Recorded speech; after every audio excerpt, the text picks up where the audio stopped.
it's got to be, I'm proud of me. That's why I'm steady moving on despite the hatred. I get better every song, man, it's got to be, I'm proud of me. If you don't like it, move along, get the shaking if the bacon ain't involved, man, it's got to be, I'm proud of me. That's why I'm steady moving. All praises be to the Most High. Welcome to Global State of Mind. I am your host along with JD. This week we have an amazing guest. We had her on before. You guys probably seen her. You know, she gave you guys a bunch of gold nuggets. Yes, And you guys sir. probably took them and went and did so many amazing things with them. So we brought her back. We have a very big topic we want to talk about. Something that, you know what I'm saying, that's been affecting the world. I'd say it's became a big problem in the last 100 years, you know what I'm saying? You'd say because before, you know what I'm saying, things were a little different in society and the way culture revolved around the topic we're going to talk about. So, welcome to Global State of Mind, people. Like I said before, don't forget like, subscribe, and share. When you hit that subscribe button, you'll get a ding and you will get two things. You'll get a good feeling and you will get a smile on your face. Bing! So hit that subscribe button. Don't forget to like, Subscribe now. subscribe, and share, and comment. We respond to our comments. JD responded to a couple of comments last week. People commented on a couple of posts last week. So we respond to comments. Hit that love button. Hit that like button. JD, how you doing this week? What's up, everybody? I'm good. Hope you all doing all right too. If you haven't checked out our last episode, it was really dope. Please check it out now. Go ahead, like, subscribe, and share, as Garnet said. You know what I mean? Yeah. Check out our previous episodes. Hope you Yeah. enjoy them. Yeah. Today, though, we're here back once again with counselor Pastor Georgia Peterking. She's also pursuing her doctor's degree in psychologist. I think. I hope I'm pronouncing it right, but yeah. Boy, that's your mother. You better get it right. Don't beat him until You that know. let him slide. So yeah, we're going to talk about, well, parenting, single mom parenting, to be more precise, with Mrs. Peterking. And it's once again a pleasure to have her here on the show. It's always a pleasure, you understand. And I hope you guys will be here taking notes, because of course she always drops her dimes on our show. So stay tuned and take notes.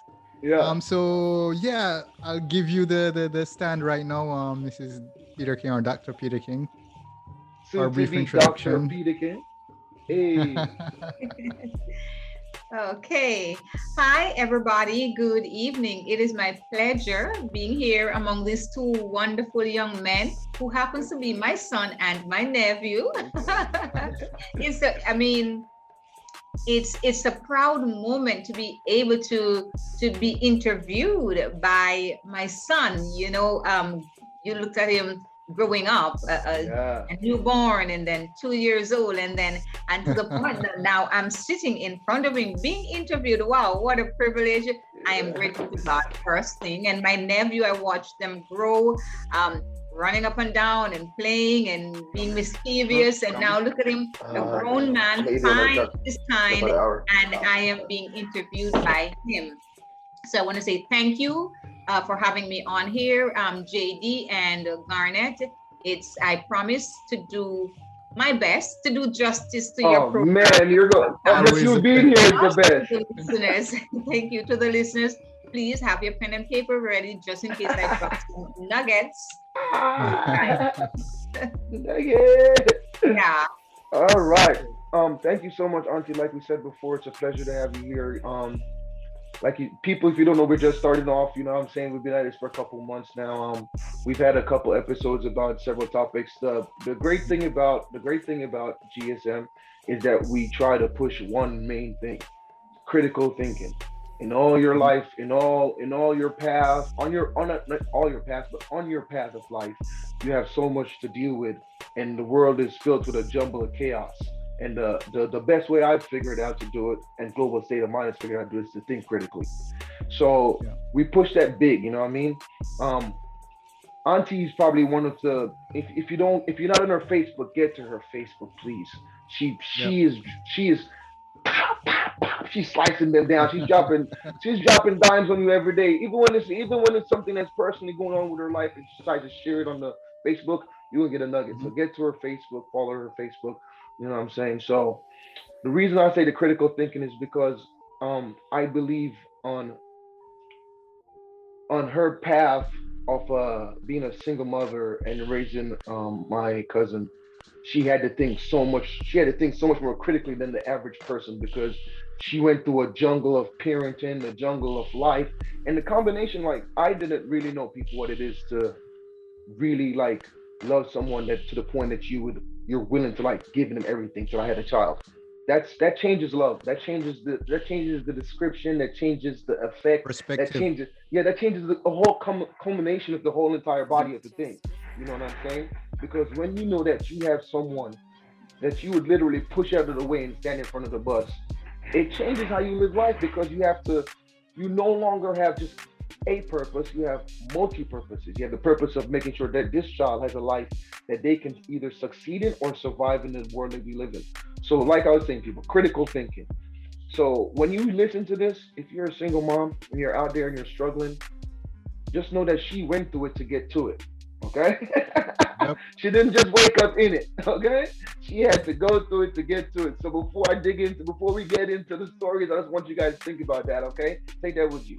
Auntie, my first question or statement towards you in our conversation is, as a male, I can never understand the things. First of all, I'm gonna tell you something right now. I would never have a baby if I was a woman. Never. I've been there, and I've seen what happens. Things ain't supposed to just change sides and just come. So I would never. So praises to you to the most. You know, any woman that has the strength to do that and have a baby is really strong. What I will never understand that, but what does it? What did it feel like when you realized that it was just going to be you and JD?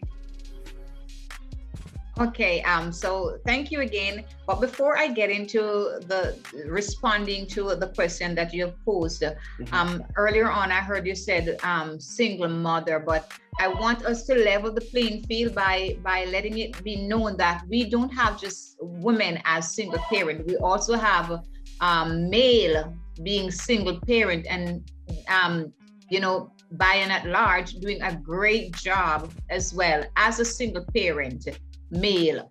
I am pro male, pro female. And they have this thing going on about feminist and yes, we have our feminine wives and our feminine allure, etc. But when we take too much or gravitate too much to this feminism, it becomes extreme. So I am both pro male, pro female. So let me get that clear. We do have male fathers that are excellent single parent, right? Okay, so me being a mom, female, single, and by the way, remember that I don't just have JD, I have 2 other girls, right? Yes, ma'am. Okay, so I'm a mother of 3 children.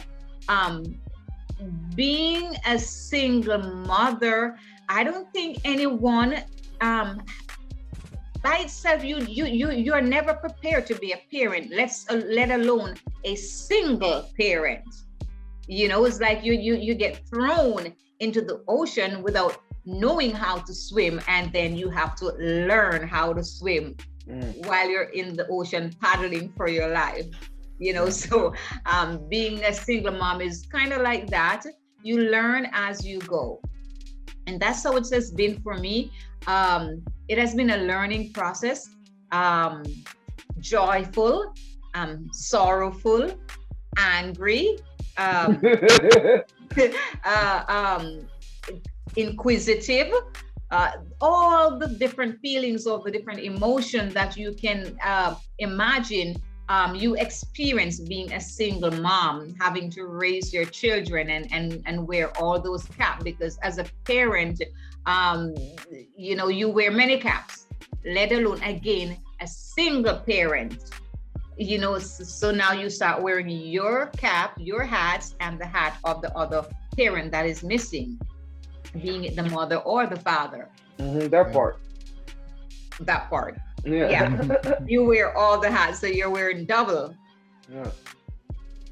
Well, I don't know. This is such a crazy subject to me because what I'm saying, when you look on it and like, as men, we don't really understand what it feels like to be a single mother. You know what I'm saying?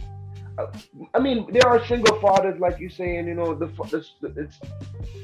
It's especially when you're raising a boy, I would say. You know what I'm saying? When you're raising a boy, when you're raising a girl as a father, it is.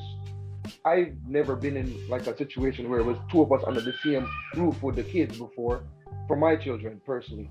So, but I know when I have my daughters, aunties, it feel like me try to just like me try to shield them from the whole world with my body at the same time while like my mind me try to teach them everything. You see what I'm saying? Yeah, you want to do that as a parent. I know I keep going back as a parent because most of these stuff that I'm saying right now, it relates to both parenting in general, so being single or not. You want to protect your child from the world. I remember at my son's, he's gonna be embarrassed, but I don't care right now. Tell us. I remember at his 16th birthday party, Yeah. there was a song that I sung. There was a song that I sung for him. Hey. And of course, I sung it for all their birthday parties. So they get like, oh, mommy, please don't do that. No, mommy, don't sing that song, okay? You're embarrassing me. But hold on. What song is it? And can we get a sample? Sure. Yeah, I'm going to embarrass him right here. Okay, so it's a song by Regina Bell, and the words are powerful and true. And it says, if I could, I'd protect you from the sadness in your eyes. If I could, I'd protect you from the sadness in your eyes. Give you courage in a world of compromise.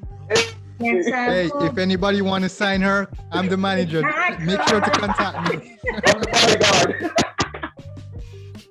In a time and place where you don't want to be. But then the song says, you don't have to walk this road with me. Oh man. I've watched you grow, so I can let you fly, or something like that. So and it's true. You if you could, you would protect your child from every pain, every bad experience, every rejection, every no, every hurt. I mean, you would protect your child from everything, but the truth is we can't. I couldn't. I wanted to.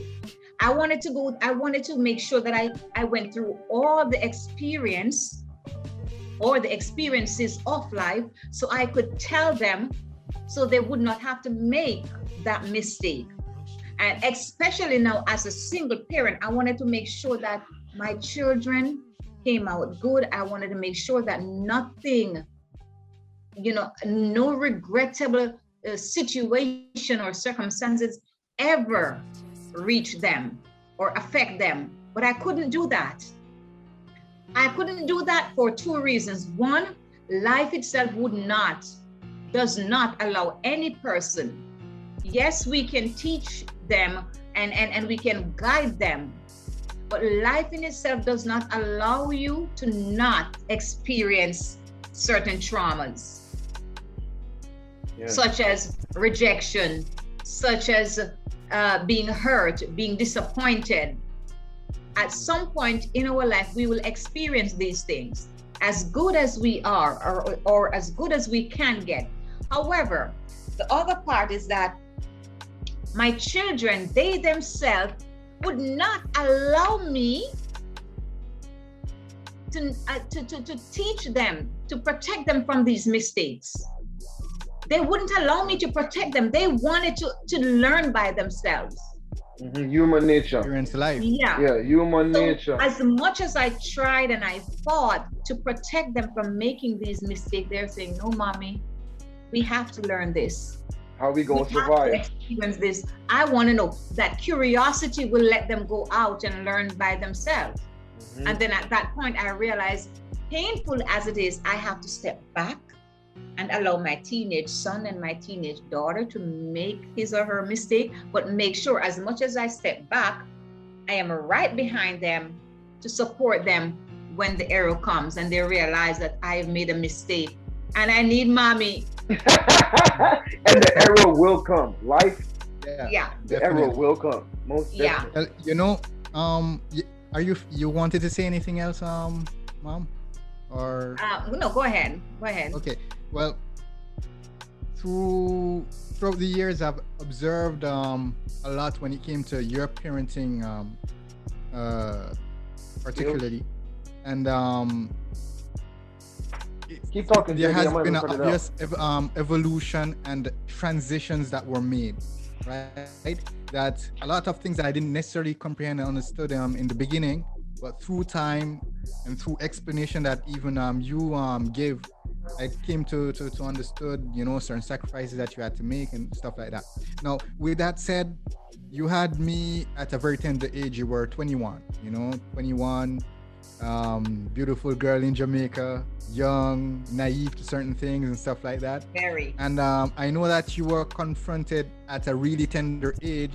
Well, 21 being a really tender age and lack of experience and stuff like that, with situations where you had to take critical decisions where we were concerned, such as, having to leave in order to provide, leave like literally the country in order to provide and find means of providing for us as children.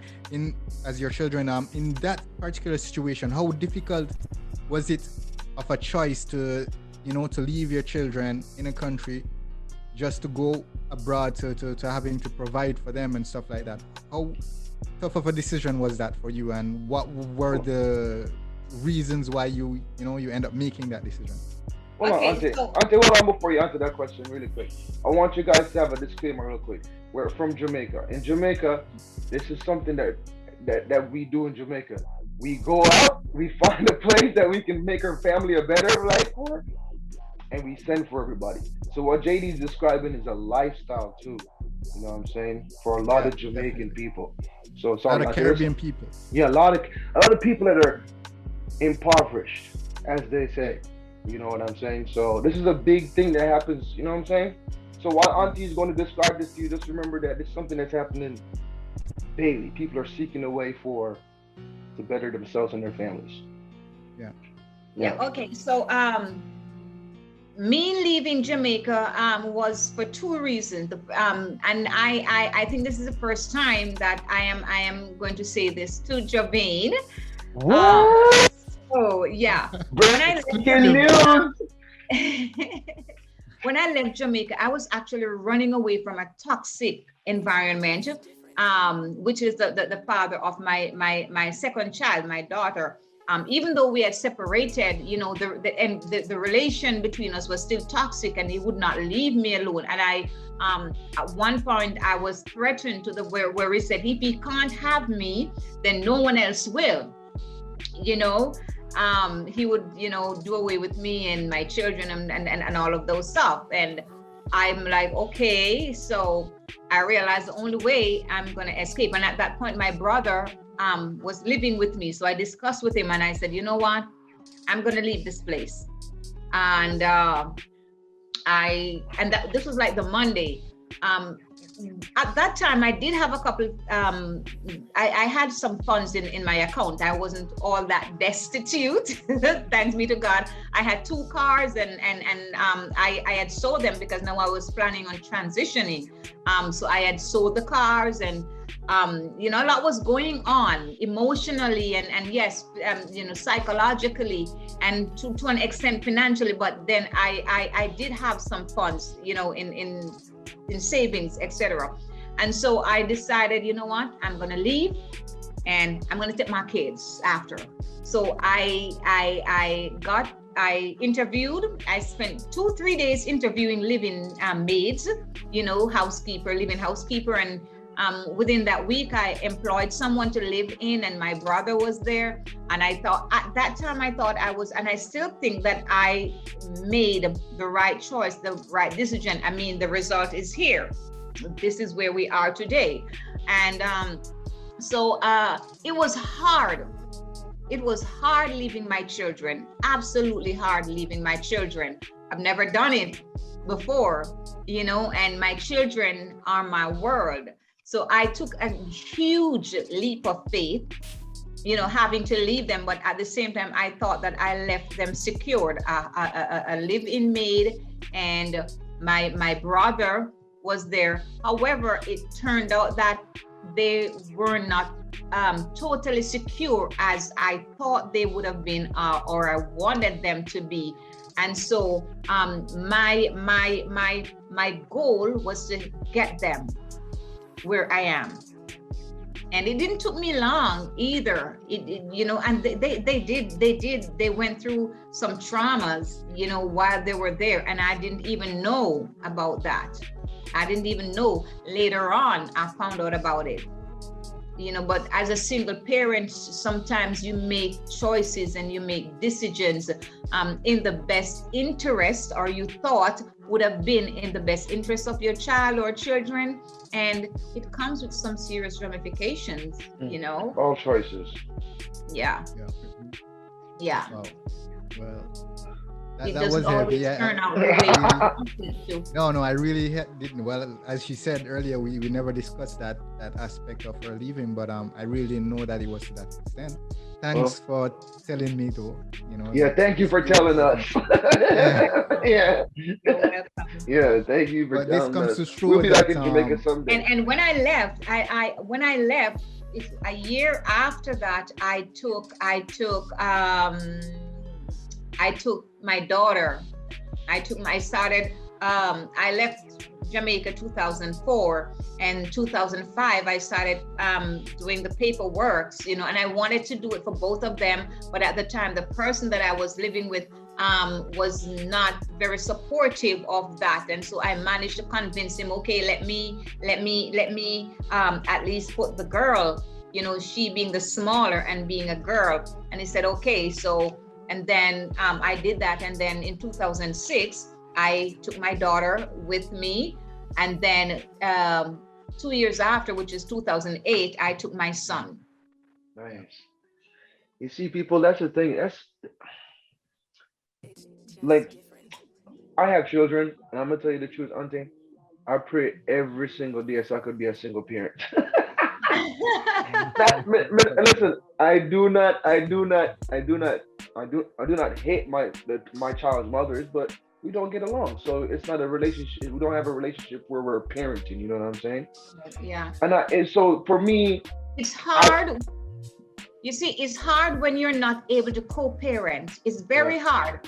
I remember back in Jamaica, my son and my daughter were graduating on the same day, almost the same time, just 15 minutes apart in time. One is at 2:30 and one is at 2:45, the starting of the graduation. Now, one is graduating from primary and one is graduating from maternal basic school, as we say in Jamaica, right? Two different locations. And I'm alone.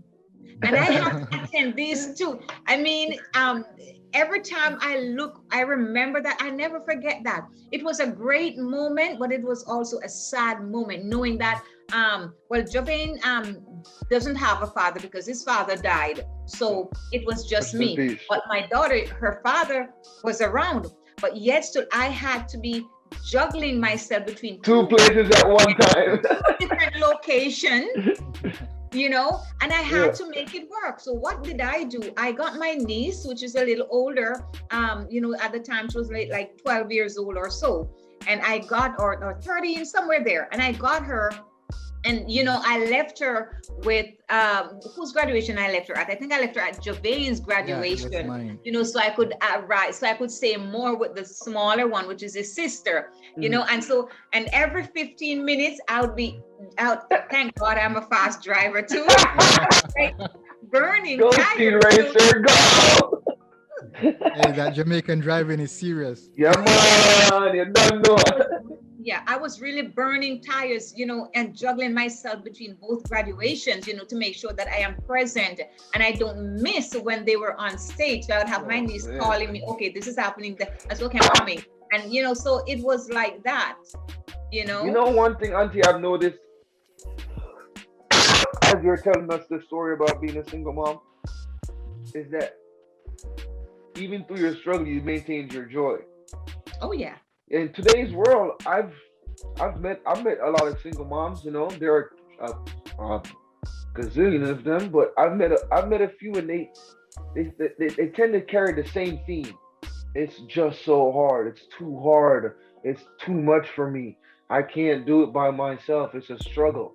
But they also tend to carry the same theme of picking a guy that is really not a father type. He's more of a, I'm just here to get it in and get out when my time's done. So what? How did you work around that? Work around those sharks? Because we know Yeah. we know they were getting we know they were coming for you, Auntie. How do you work around that and separate yourself to the point that you could say, okay, I'm going to be such a strong woman, such a strong human being that I'm not going to fall for the manipulations because men there are men that that's what they do. They go their best to try to find beautiful women, manipulate them, get sex, and then move along. You know what I'm saying? How did you maneuver through that sea of shark while at the same time saying to yourself, while maintaining your happiness and not becoming as bitter as some of these single mothers nowadays seem? Okay, when I say that's easy, I mean the whole going through all of that is not, but the answer is easy. Number one, um, I tell myself, my children, they're innocent. They didn't ask to be here. I brought them here. So it's my responsibility to make sure that I protect, nurture, care for, provide, support them in all aspects. I never let them feel or felt as though they were a burden or they were not wanted. I wanted them. And I often tell them, listen, if I had to do this all over again, I would want you in my life, not another child, you. Just the way you are. If I had to do my life all over again, I would want you in my life.